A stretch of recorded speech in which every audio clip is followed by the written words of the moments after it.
She sent her mother a calm video from Dubai, smiling and saying everything was fine.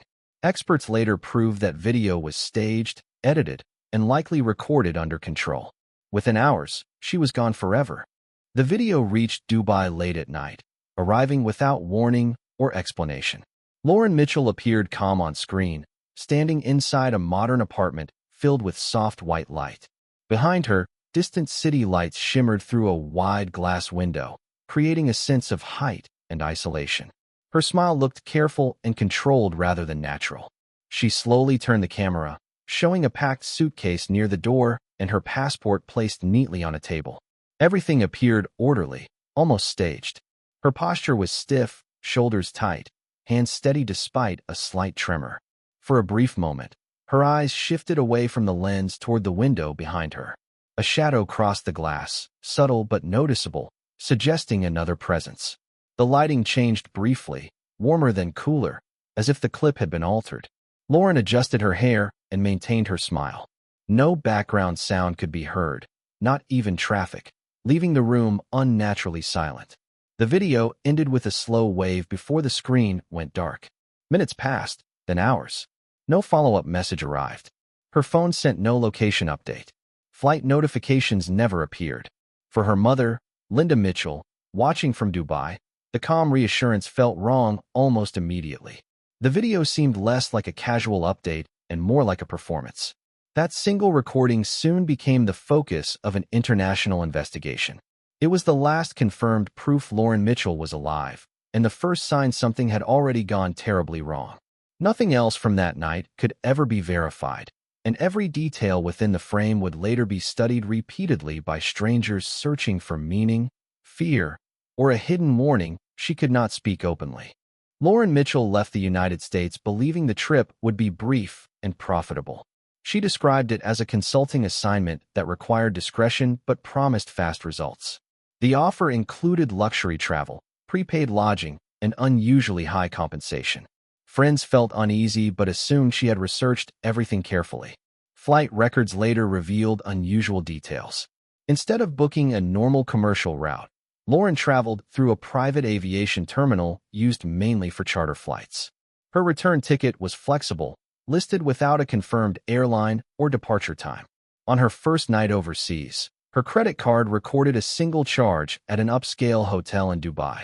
After that, all financial activity stopped. No food purchases appeared. No transportation payments followed.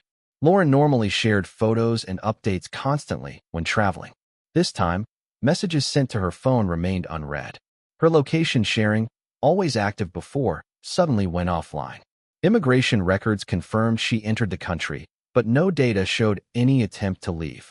Investigators later noticed her luggage weight on arrival was far lighter than expected for a week-long stay. That detail suggested she never planned a normal return. Transportation after arrival was handled entirely by the consulting company, removing her independence. The silence did not build slowly. It arrived immediately. By the second day, concern turned into fear. Lauren Mitchell had vanished within hours of landing, long before anyone realized the job itself might have been a carefully designed trap. Every missing update tightened the timeline, pointing investigators toward premeditation rather than accident, and raising the possibility that Lauren's disappearance was planned long before her plane ever touched the ground abroad under conditions she never fully understood or controlled herself completely. Authorities entered the apartment rented under Lauren Mitchell's passport 2 days after her disappearance. Inside, everything appeared untouched and carefully arranged. The bed was perfectly made, as if no one had slept there. Clothing sat folded in drawers, unworn and neatly organized. The bathroom showed no signs of daily use. Her laptop rested on a desk, powered on but completely wiped of personal data. Photos, messages, and documents were gone. The suitcase shown in her final video was missing. Neighbors reported seeing Lauren only once, briefly, on the day she arrived. No visitors were remembered. Security cameras on her floor were disabled for scheduled maintenance during the exact hours she vanished. Hallway footage from nearby floors showed nothing unusual. Cleaning staff recalled the apartment already looking prepared, more like a display unit than a living space. Investigators noted the absence of fingerprints on commonly used surfaces. Even the trash bin was empty. It appeared Lauren had not settled in at all. The scene suggested intention rather than interruption. Someone had controlled the environment carefully. There were no signs of violence, but also no signs of normal life. Every detail pointed away from impulsive disappearance. The apartment felt frozen in time, preserved deliberately. It raised the disturbing possibility that Lauren had never been meant to stay there. The location existed only as a temporary stage, serving a purpose already completed before anyone realized she was missing. This absence of ordinary chaos forced investigators to consider professional involvement, suggesting the disappearance followed a script executed calmly, efficiently, and without leaving behind emotional or physical evidence normally expected when someone vanishes unexpectedly in unfamiliar surroundings under pressure and fear without witnesses anywhere nearby. Investigators soon uncovered a digital contract hidden within Lauren Mitchell's secondary email account. The agreement promised extremely high pay for short-term consulting work with little explanation of responsibilities. The company was listed as Silver Shore Holdings. No verified office location existed anywhere. The registered address matched dozens of shell businesses operating under similar legal structures. The contract emphasized confidentiality above all else. Travel schedules, lodging, and transportation were controlled entirely by the company. Breach clauses carried severe financial penalties. Background checks were waived. No client details were provided. The document looked polished and professional, yet hollow. Payment terms were vague but generous. Investigators discovered the contract had been sent only days before Lauren accepted. Metadata showed it had been edited multiple times shortly before being finalized. The company website appeared briefly online, then vanished. Phone numbers led to inactive lines. The contract created the illusion of legitimacy while offering no accountability. It explained the charter flight and the isolation. Lauren had unknowingly surrendered control of her movements. Legal experts later noted the contract was designed to protect only one side. By signing it, Lauren removed safeguards that normally accompany international work. The agreement functioned less like employment and more like a controlled transfer. It became clear the job itself was never the goal. The contract was merely a tool, used to move Lauren quietly across borders without scrutiny. Once she arrived, the agreement lost all purpose. Investigators concluded the paperwork existed to create compliance, silence questions, and delay suspicion. By the time anyone examined the document closely, Lauren Mitchell had already vanished beyond its final clause, leaving behind a digital trail that revealed intent but offered no mercy. The contract was arranged through Mark Reynolds, a financial broker based in Arizona. Records showed he introduced Lauren Mitchell to the opportunity weeks before her departure. Mark presented himself as experienced, well-connected, and discreet. Bank statements later revealed large deposits into his accounts shortly after Lauren disappeared. The amounts matched the payment schedule outlined in the contract. Mark claimed the funds were unrelated investment returns. His explanation failed to convince investigators. Travel records placed him in Dubai one day before Lauren arrived. His hotel was located less than 3 miles from her apartment. Phone data showed repeated communication between his number and Lauren's in the days leading up to her trip. Those messages were deleted during the same window the final video was sent. Mark returned to the United States quietly days later. He declined further cooperation. Surveillance revealed him closing accounts and liquidating assets rapidly. Associates described him as nervous and distracted. He stopped using his primary phone number. When investigators attempted follow-up interviews, Mark could not be located. His apartment was later found partially cleared, with documents missing and electronics removed. Financial analysts concluded Mark acted as an intermediary, shielding higher-level organizers from exposure. He benefited immediately, while Lauren vanished permanently. The imbalance told its own story. Mark Reynolds was not a mastermind, but he was not innocent. He served a role that required proximity without permanence. By the time authorities connected every detail, Mark had already begun erasing himself. His disappearance mirrored Lauren's in one crucial way. It happened quickly, quietly, and just ahead of accountability. Digital analysts examined Lauren Mitchell's final video frame by frame. Reflections in the apartment window revealed a second figure standing just outside the camera's view. The shape was unclear but human. Light analysis showed inconsistencies. The timestamp indicated the video was sent at night, yet shadow angles suggested it was recorded earlier. Compression artifacts revealed multiple cuts, proving the footage had been edited. The calm pacing masked signs of pressure. Near the end, Lauren's breathing changed. Her jaw tightened briefly. Her eyes showed hesitation rather than comfort. Analysts noted the room's unnatural silence, as if background noise had been filtered out. Audio channels contained faint distortions consistent with removal of sound. The suitcase appeared repositioned between cuts. The passport placement shifted slightly, unnoticed by casual viewers. Experts concluded the video was staged to reassure someone watching remotely. It was not a farewell, but a requirement. Investigators believed Lauren was instructed to record it. The message served to delay concern and buy time. Every edit reduced suspicion. The smile acted as camouflage. By the time the video was received, the situation it described was already false. Analysts agreed Lauren was under supervision when it was filmed. The recording functioned as proof of compliance rather than safety. This transformed the video from comfort into evidence. What once looked reassuring became disturbing. The more it was analyzed, the clearer the manipulation became. The video did not show freedom. It showed control. That realization shifted the investigation's direction entirely. Lauren Mitchell had not disappeared suddenly. She had been managed, guided, and contained. The video was not the beginning of the mystery. It was the middle. Everything before it had been preparation. Everything after it had been cleanup. The truth existed not in what was shown, but in what was carefully excluded from every frame viewers initially trusted completely. Weeks later, an anonymous tip directed authorities to a remote desert area outside the city. There, they discovered a burned vehicle partially buried in sand. The damage suggested intentional destruction rather than accident. The car had been rented under a false identity linked to Silver Shore Holdings. Inside the wreckage, investigators recovered melted electronics and fragmented personal items. Forensic testing identified partial DNA matching Lauren Mitchell. The remains were insufficient for recovery, but enough for confirmation. There were no tire tracks nearby, suggesting the vehicle had been transported before being burned. No witnesses came forward. Satellite data showed brief activity in the area during the night, then nothing. The site was chosen for isolation and permanence. Investigators concluded Lauren never reached the airport for her return flight. The desert erased evidence efficiently. The discovery shifted the case from missing person to presumed homicide. However, without a body, legal limits remained. The location raised further questions.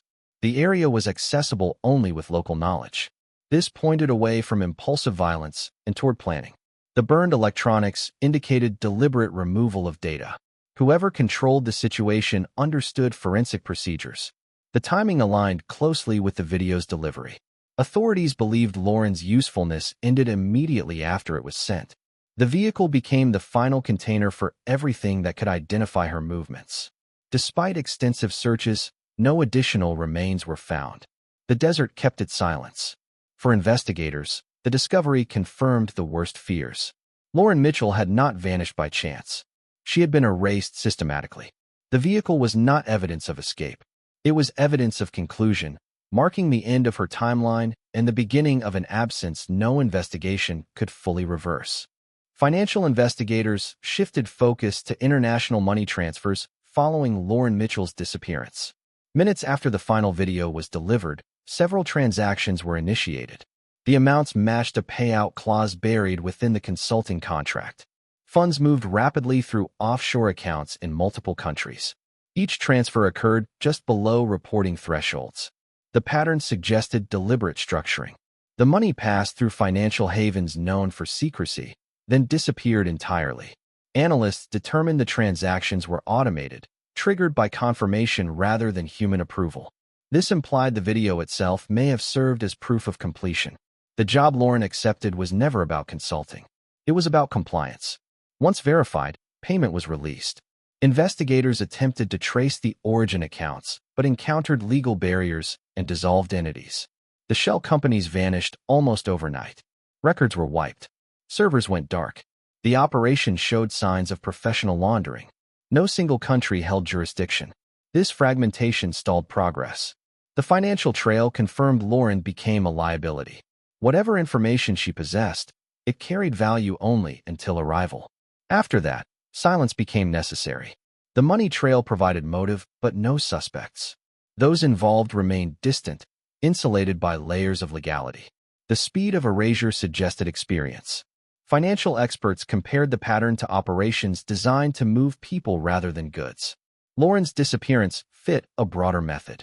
She was transferred, controlled, and eliminated within a closed system. The funds were the only thing that moved freely afterward. Investigators concluded the money told the truth the people would not. It revealed planning, intent, and completion. By the time authorities followed the trail, it led nowhere. The system had already shut itself down. Lauren Mitchell's role ended the moment the transaction cleared, leaving behind numbers without names and consequences without accountability. Without recoverable remains, the case entered legal limbo. Authorities classified Lauren Mitchell as a presumed death, not a confirmed homicide. This distinction limited prosecution. Mark Reynolds became a primary person of interest, but evidence remained circumstantial. Months later, he disappeared. His apartment was found nearly empty. Financial records showed rapid withdrawals before his accounts went inactive. His passport was reported canceled. No confirmed sightings followed. Silver Shore Holdings dissolved completely. All associated entities vanished from registries. Websites disappeared. Phone numbers disconnected. The investigation stalled. International cooperation slowed progress further. Each jurisdiction required proof the others could not provide. Lauren's family received documents instead of answers. No belongings were returned. No remains were recovered. The case file grew thick but inactive. Media attention faded. Investigators privately acknowledged the pattern resembled other unresolved disappearances tied to shell contracts and offshore payments. None had resulted in convictions. The absence of witnesses protected everyone involved. The case closed quietly, not with resolution, but with exhaustion. Officially, Lauren Mitchell was gone. Unofficially, her story remained unfinished. Files were archived. Evidence was boxed. The timeline stopped. Years passed without new leads. Every attempt to reopen the case met the same obstacles. The system that removed Lauren left nothing behind to fight. Her disappearance became a statistic, then a footnote. For her family, closure never arrived. The silence continued. The case did not fail because of lack of effort. It failed because it was designed to. Lauren Mitchell's disappearance existed within gaps no law could bridge. Those responsible relied on distance, money, and patience. In the end, all three worked exactly as intended, leaving behind a name without justice and a case without a future. Years later, Lauren Mitchell's final video continues to circulate online. Viewers study it closely, noticing new details with each viewing. The forced calm, the careful framing, the edits hidden in plain sight. What once seemed comforting now feels unsettling. The video transformed into a warning. It shows how reassurance can be manufactured and fear concealed. True crime communities analyze the shadow in the window and the unnatural silence. The story spread beyond borders. Lauren became a symbol of modern disappearance. Her case illustrates how easily someone can vanish behind paperwork, contracts, and controlled movement. The promise of opportunity masked the reality of risk. There were no dramatic confrontations, no public struggle, just quiet compliance followed by absence. That is what unsettles viewers most. Lauren did everything right on the surface. She trusted the process. She followed instructions. She reassured those who loved her. And still, she never returned. The video remains the final trace of her existence. It was meant to delay concern, not preserve memory. Instead, it became the only thing left. Every year, new viewers find it and feel the same unease. The case reminds audiences that danger does not always announce itself. Sometimes it arrives professionally, politely, and on time. Lauren Mitchell did not disappear suddenly. She was guided out of reach step by step.